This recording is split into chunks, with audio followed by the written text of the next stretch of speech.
दोस्तों ये है आर्बिट्राज ट्रेडिंग का पार्ट टू। पार्ट वन में हमने ये सीखा था कि आर्बिट्राज ट्रेडिंग क्या होता है और उसमें आप कैसे पैसा बना सकते हैं। आर्बिट्राज ट्रेडिंग ऐसी स्ट्रेटजी होती है जिसमें आपके प्रॉफिट होने की 100% प्रोबेबिलिटी होती है। उसमें हम लोगों ने एबट इंडिया का एग्जाम्पल लेके ये डिस्कस किया था कि आप उसमें जिस एक्सचेंज पे भी एबट इंडिया का प्राइस ज़्यादा चल रहा है और सपोज करिए एबट इंडिया आपके पास डीमेट अकाउंट में ऑलरेडी है, तो आप ज़्यादा वाले पे बेच करके और वापस कम वाले से बाय कर सकते हैं। सपोज करिए आज आपके पास एबट इंडिया रखा हुआ है तो आप उसको एनएसई पे 20,205 पे बेच दीजिए और उसको फिर बीएसई से 20,194 पे खरीद लीजिए और ये जो 11 पॉइंट्स का डिफरेंस है ये आपको मिल जाएगा। और हमने पार्ट वन में जो देखा था तो पार्ट वन में आपको 90 रुपए का डिफरेंस दिख रहा था जो अभी 11 पॉइंट्स का बचा है। तो उसी डिस्कशन को हम थोड़ा सा आगे बढ़ाते हैं। अब दोस्तों जैसा कि मैंने आप लोगों को बताया था पिछले वीडियो में पार्ट वन में कि 90 रुपए का डिफरेंस था। पहले तो आप देख सकते हैं उस दिन 90 रुपए का डिफरेंस था, आज सिर्फ 11 रुपए का डिफरेंस बचा है। तो ये जो डिफरेंस होता है एनएसई और बीएसई में, ये जो दो डिफरेंट एक्सचेंजेस हैं इनके बीच में ये डिफरेंस कम ज्यादा हो सकता है। मार्केट उसको अपने अकॉर्डिंग फैक्टर इन करने की कोशिश करती रहती है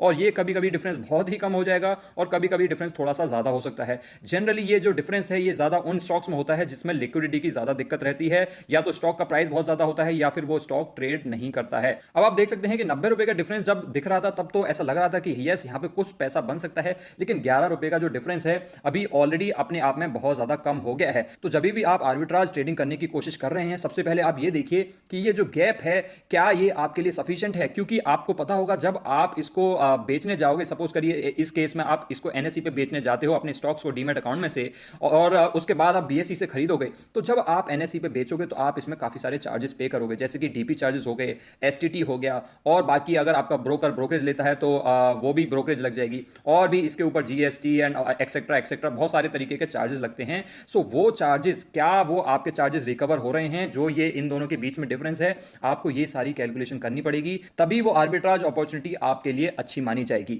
अब अगर दोस्तों आपने ये कैलकुलेट कर लिया है कि ये जो डिफरेंस मुझे मिल रहा है एनएसई और बीएसई के प्राइस में, ये जो चार्जेस हैं इनसे बहुत ज्यादा है, इसका मतलब जो प्रॉफिट है वो आपको चार्जेस काटने के बाद भी प्रॉफिट बन रहा है, तो आपको एक और बहुत इंपॉर्टेंट चीज सोचनी चाहिए जिसकी वजह से आर्बिट्राज ट्रेडिंग मैनुअली कर पाना सबसे ज्यादा मुश्किल होता है, उसका नाम है दोस्तों लिक्विडिटी। अब मैं आपको दिखाता हूं कि लिक्विडिटी से क्या प्रॉब्लम आती है और ये जो चीजें हमने थ्योरेटिकली सीखी क्यों ये प्रैक्टिकली बहुत ज्यादा पॉसिबल नहीं है। तो आप इसमें देख सकते हैं दोस्तों, लेट्स से आपने डिसाइड किया कि भाई मैं डीमैट अकाउंट में जो एबट इंडिया होल्ड कर रहा हूं उसको मैं 20,205 पे बेच दूंगा और उसको वापस मैं बीएसई से खरीद लूंगा। अब आप यहां पे एक बार ये देखिए, यहां पे बिड्स और ऑफर्स देखिए, यहां पे ये हैं बायर्स और ये हैं सेलर्स। अगर आप इसको 20,205 पे बेचने जाएंगे, यहां पे 20,207 पे लोग बेचने को तैयार हैं, लेकिन बायर्स देखिए ना कहां पे खड़े हैं। लेट्स से आपने अपना यहां पे बिड लगा दिया 20,205 पे, आप सबसे आगे खड़े हो गए सेलर्स में, लेकिन बायर्स तो 20,190 पे खड़े हैं। तो आपको जो लग रहा था कि मेरा जो स्टॉक है वो 20,205 पे बिक जाएंगे, एक्चुअल में वो 20,205 पे बिकेंगे नहीं, क्योंकि बायर्स जो हैं वो 20,190 के पास में बैठे हुए हैं।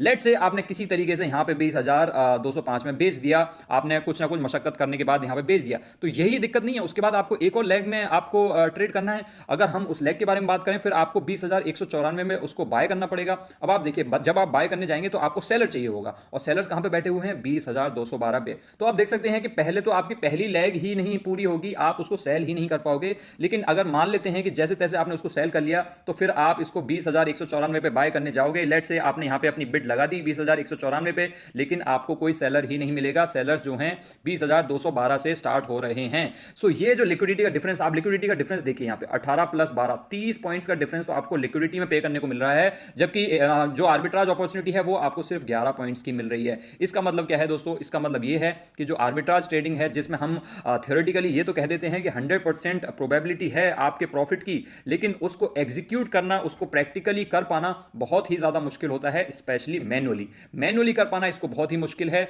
आर्बिट्राज ट्रेडिंग जो है यूजुअली सॉफ्टवेयर्स द्वारा किया जाता है। Usually high frequency trading firms होती हैं, मीडियम फ्रीक्वेंसी ट्रेडिंग फर्म्स होती हैं और जो ट्रेडिंग कंपनीज होती हैं या फिर जो एल्गो ट्रेडिंग होती है उसके अकॉर्डिंग की जाती है। मैनुअली आर्बिट्राज ट्रेडिंग को सक्सेसफुली एग्जीक्यूट कर पाना थोड़ा सा मुश्किल होता है।